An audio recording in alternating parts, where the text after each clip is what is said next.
इस कार्यक्रम के पुण्यार्जक हैं उर्मिला जैन, मनीष कुमार जैन, मंजुला जैन, याशिका जैन, उज्जवल जैन, मंगल बाजार, लक्ष्मी नगर, दिल्ली। निवेदक सकल जैन समाज, सुभाष चौक, मंगल बाजार, लक्ष्मी नगर, दिल्ली। आत्मा का अस्तित्व स्थायी है। आत्मा कभी मरती नहीं है, केवल इसमें पर्यायों का परिवर्तन होता है। जो इस बात को दृढ़ श्रद्धा से नहीं समझते हैं, उनके अंदर ही ये मद आदि उत्पन्न होते हैं, अन्यथा कभी नहीं होते। जैसे रावण ने गलती की तो राम ने चेतावनी दी कि देखो गलती हो गई, कोई बात नहीं, तुम भी एक धर्मात्मा हो। ऐसा है कि वह धर्मात्मा जो होता है वह एक बार पहले चेतावनी देता है कि आप ऐसा मत करो। एक बार नहीं, दो बार नहीं, 3 बार चेतावनी दी। इसके बावजूद भी रावण नहीं माना, तो इसके बाद वह दंड दिया गया। तो कहने का अभिप्राय ये कि फिर राम ने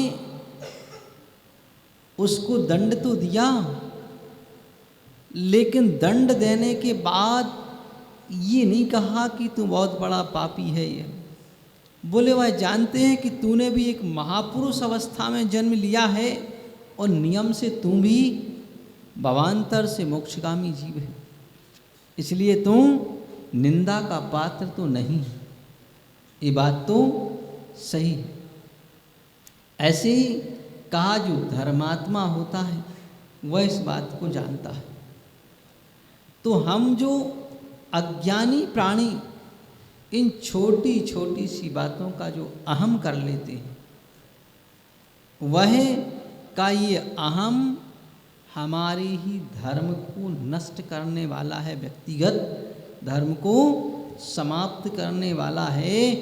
इसलिए ये जानना चाहिए कि संसार में ऐसा कोई प्राणी नहीं है जिसने कोई पाप ना किया है। कोई नहीं। इस संसार की रीति ही ऐसी है। तो जब इस संसार की रीति ही ऐसी है कि कोई पाप ना किया हो, कोई गलती ना की, वो केवल एक होते हैं, वो होते हैं केवल तीर्थंकर भगवान। जन्म से ही ना कोई अन्याय, ना कोई अनीति, ना कोई पाप, ये उनके अलावा दूसरा कोई इस धरा पर ऐसा नहीं होता है। और वो भी क्यों होते हैं? क्योंकि उन्होंने अपने अनेक जन्मों में इतना अभ्यास कर लिया है।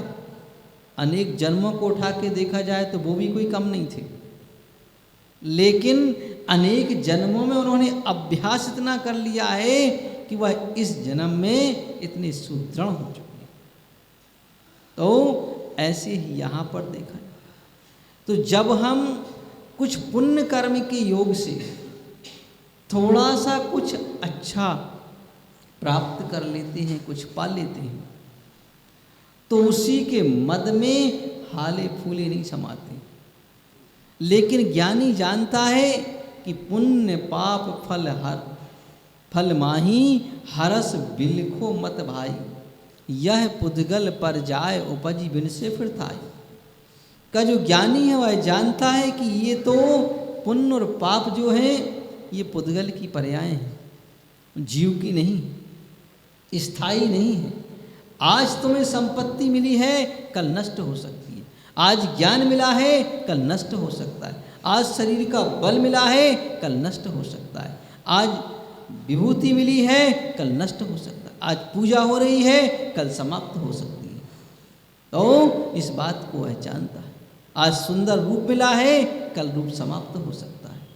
तो इस बात को ज्ञानी जानता है कि ये तो क्षणिक स्थितियाँ हैं, इसलिए इनका वह अहम नहीं करता है। लेकिन कहा जो अहम करते हैं, का उनके अंदर वह ज्ञान अभी प्राप्त नहीं है, तभी तो वह अहम आदि को उसको किया करते हैं। तो यहाँ पर इसी बात को बतलाने के लिए ये बात कही जा रही है कि भाई इसका अहम मत करो कि मैं ही श्रेष्ठ हूँ, दूसरा कोई नहीं। तो इसको बतलाने के लिए हमारे आचार्य भगवंतों ने कहा कि तुम अपने को श्रेष्ठ मत मानो, तुमसे ज़्यादा श्रेष्ठ तो चंडाल भी हो सकता है। कौन? चंडाल, जिसको हम सबसे निकृष्ट कहते हैं, वो भी अपने से ज़्यादा कभी श्रेष्ठ हो सकता है। धर्म उसके अंदर भी हो सकता है। तो वहीं की कथा इसमें आचार्य भगवंतों ने यहाँ पर लिखी हुई है का यमपाल चंडाल की कथा। किसकी? यमपाल चंडाल की कथा, कि ऐसे वह यमपाल चंडाल। ये कथा का काशी देश की है। काशी देश जिसकी राजधानी बनारस, वहाँ की ये कथा है कि उस समय जहाँ पर भगवान पार्श्वनाथ स्वामी का भी जन्म हुआ, ऐसे उस देश में एक राजा जिस समय राज्य करता था, उसने अष्टानी का पर्व आया। तो अष्टानी का पर्व के समय सारे नगर में ढिंढोरा पिटवा दिया कि पूरे नगर में इस समय कोई हिंसा नहीं करेगा, किसी भी जीव को नहीं मारेगा। जैसे पर्युषण पर्व आते हैं तो जैन धर्मावलंबी भी प्रयत्न करते हैं कि बूचड़खाने बंद हो जाएं, इस तरह की दुकानें हो तो बंद हो जाएं। प्रयत्न तो किया जाता है, कभी कोई कर भी देता है, कभी कोई नहीं भी करता है, कभी सफल भी होते, कभी असफल भी हो जाते हैं, लेकिन प्रयत्न किया जाता है। तो इसका मतलब ये भी होता है कि ये हिंसा आदि के कार्य आज के नहीं, बहुत पुराने चल रहे, अनादिकाल के। तो उस समय राजा ने घोषणा की कि कोई व्यक्ति हिंसा इन अष्टानी का पर्वों में 8 दिन के लिए नहीं करेगा, मात्र 8 दिन के। लेकिन जिसको जिस चीज़ की आदत लग जाए वह 8 दिन तो क्या 1 दिन भी मुश्किल होता है। और ऐसा कोई नियम नहीं है कि आदत लग जाए, कि आदत तो मन की व्यथा है, चाहें तो छूट भी सकती है, लेकिन व्यक्ति अपने आप को कहता है कि मैं कैसे छोड़ूं, क्या करूं। ऐसा कुछ नहीं। अभी कोई ऐसी स्थिति बन जाए कि रोटी मुश्किल हो जाए तो दुर्गुण तो छोड़ो, लोग कहेंगे भाई पहले रोटी दे दो जिससे जीवन बना रहे, बचा रहे, ऐसा उपाय कर दो। ऐसी भी स्थिति हो जाती। तो वहाँ पर स्थिति भी वही थी कि वह दुर्व्यसनों में फंसा हुआ मानव का इस तरह के कार्यों को नहीं कर पाता। तो ऐसी वह दुर्व्यसन में फंसा हुआ 2 प्रकार का कथानक मिलता है। कोई कहता है कि एक राजपुत्र, कोई कहता है कि सेठ का पुत्र। ऐसा वह का एक राजकुमार जो स्वयं ही मांस खाने का लोलुपी था, और अष्टानी का पर्व चल रहा था। राजा की आज्ञा थी कि कोई ऐसा कार्य नहीं होना चाहिए। लोगों ने, सबने तो आज्ञा मान ली। एक बात ध्यान रखना, अगर कोई आज्ञा का उल्लंघन करने वाला होता है तो वो अपने वाला होता है। अपने वाले को भय नहीं होता है। दूसरा व्यक्ति तो धक्का लग जाने पर सॉरी बोल देता है। ये तो दूसरे की स्थिति शामिल, क्योंकि वो जानता है कि मैंने गलती की तो सॉरी बोलना कर्तव्य। लेकिन अपने वाला सोचता है कि अरे अपना क्या, ये सब अपना ही है मामला। लेकिन राजतंत्र में ये सब चीज़ें नहीं चलती हैं। प्रजातंत्र में इस तरह के सारे कर्म हो सकते हैं, लेकिन राजतंत्र में तो कानून माने कानून। राजतंत्र में कोई कानून नहीं होता है। कौन सा कानून राजतंत्र में? राजतंत्र में तो राजा के मुख से जो निकल जाए वो ही कानून है, और कोई कानून नहीं। कोई संविधान नहीं होता है कि भाई तुमने ये अपराध किया तो इसकी ये सज़ा होना चाहिए, फलानी धारा ये कहती है। वहाँ नहीं होता। वहाँ तो राजा ने जो फैसला कर दिया वो ही सर्वोपरि मान्य हुआ करता है। तो इस तरह का उस समय राजा ने आज्ञा दी कि कोई हिंसा का कार्य नहीं करेगा। लेकिन राजपुत्र ही लोलुपी था, उसने ही अपने ही बगीचे में जाकर के और एक मेढ़े को मार करके भक्षण कर गया। ये बात माली ने देख ली, लेकिन अब वह कुछ कह नहीं सकता था, क्योंकि किससे कहें, ये तो राजपुत्र है। कहने जाऊं तो किससे कहूं। लेकिन शाम के समय जाकर के अपनी पत्नी को सुना रहा था कि ऐसा हो गया है। उसी समय एक गुप्तचर ने सुन ली बात, और सुन करके राजा को बता दी कि आज आपकी आज्ञा का उल्लंघन आपके ही पुत्र ने किया है। राजा ने कहा, अच्छा, मेरे पुत्र ने मेरी आज्ञा नहीं मानी? ये तो बड़ी गजब की बात है। और प्रायः ऐसा ही होता है कि पिता कितना भी बलवान हो, कितना भी सूरवीर हो, उससे सारा नगर भी डरता हो, लेकिन अगर नहीं डरता है तो कौन? उसका पुत्र। क्यों? वह जानता है कि ये मोह में फंसे हुए हैं, हमारा क्या करेंगे। मोह के वशीभूत होकर के हमारा क्या कर लेंगे। तो एक वो भी भय नहीं रहता है, दूसरा अपनत्व बने के कारण भय नहीं रहता। तो उनके ही पुत्र ने जब आज्ञा का उल्लंघन किया तो उसने, राजा ने मृत्यु दंड का आदेश कर दिया। बोले भले ही हमारा पुत्र क्यों ना हो, मेरी आज्ञा का पालन, मतलब वहाँ पिता और पुत्र का मामला नहीं है, किसका है? राजा और प्रजा का मामला है।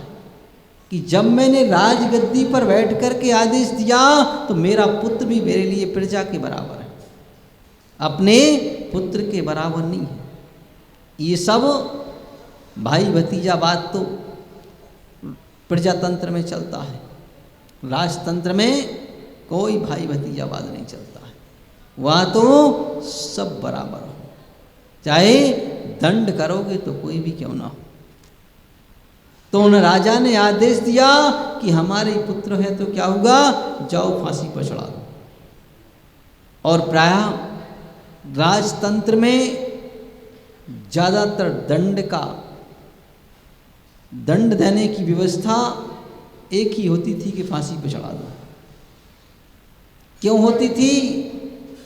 क्योंकि एक को फांसी लगेगी पूरा नगर चमकेगा, दूसरा कोई अपराध ही नहीं करेगा कि भाई पूरे ही मर जाएंगे, जिंदा नहीं बचे। लेकिन प्रजातंत्र में तो ये होता है कि आदमी एक तो क्या सैकड़ों को मार देता है, एक बम ब्लास्ट करता है, सैकड़ों को मारता है। बोले पकड़ के जेल में ले जाओ, फिर उसकी सुनवाई होगी, फिर मजिस्ट्रेट सुनेगा, है ना, फिर उसकी बाद में सज़ा होगी। उसके लिए भी सुरक्षा के लिए पुलिस वाले रहेंगे कि इसको ना कोई मार दे। तो ये प्रजातंत्र में होता है। क्यों? गवाही चाहिए। अब बदमाशों की, हिंसकों की, चंडालों की कौन गवाही देवे? जो देगा उसी को डर रहता है कि ऐसा ना हो कि कल आके तुम हमें ही मार दो। तो कोई गवाही देने को तैयार नहीं होता, बोलने को तैयार नहीं होता, और वो छूट के भी वापस आ जाते। लेकिन राजतंत्र में इन सब चीज़ों का कुछ नहीं होता है ना। वैसे इस मामले में अभी भारत देश का एक ही मुख्यमंत्री ऐसा है जो टिट फॉर टैट जवाब दे देता है। कौन है वो? उत्तर प्रदेश का योगी।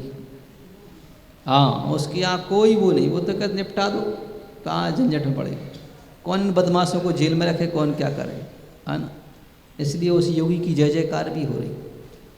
सब प्रजा चाहती है कि ऐसा मुख्यमंत्री चाहिए, योगी जैसा, है ना, जो इन बदमाशों को, गुंडों को, लुटेरों को तुरंत हटाओ, यहाँ गंदगी नहीं चाहिए, सफाई करो। हाँ, तो इस तरह का कि उस समय भी राजा ने आदेश किया कि जाओ इसको चढ़ा दो फांसी पर। ले जा रहे वाले ले गए, फांसी पर चढ़ाने वाले यमपाल चंडाल को बुलाया गया। तो चूंकि यमपाल चंडाल बहुत पहले अस्वस्थ हो गया था और इस तरह का बीमार हुआ था कि घर के लोग भी उसको पसंद नहीं करते थे, क्योंकि उसके शरीर से ऐसी बदबू आती थी। इस तरह के रोग से पीड़ित हुआ कि पूरा घर परेशान। तो लोगों ने उसे उठाया, घर के लोगों ने, और जाकर के शमशान में धर दिया। बोले यहीं मर जाएगा तो यहीं आके जला देंगे, कौन घर में परेशान। देखिए, जिनको अपना मानते हैं, जिनके लिए दूसरों की हिंसा करके ला करके खिलाते हैं, जिनके लिए सारे पाप करते हैं, वो भी वक्त आने पर उठा के बाहर फेंक देते हैं। बोले हटाओ यहाँ से। उस चंडाल को भी शमशान में रख दिया। बोले घर में जगह नहीं, वहाँ ले जाओ, इधर बदबू आती इसके कारण। उसको रात भर वहाँ पड़ा रहा शमशान में और सुबह स्वस्थ हो गया। इस कार्यक्रम के पुण्यार्चक थे उर्मिला जैन, मनीष कुमार जैन, मंजुला जैन, याशिका जैन, उज्जवल जैन, मंगल बाजार, लक्ष्मी नगर, दिल्ली। निवेदक सकल जैन समाज, सुभाष चौक, मंगल बाजार, लक्ष्मी नगर, दिल्ली।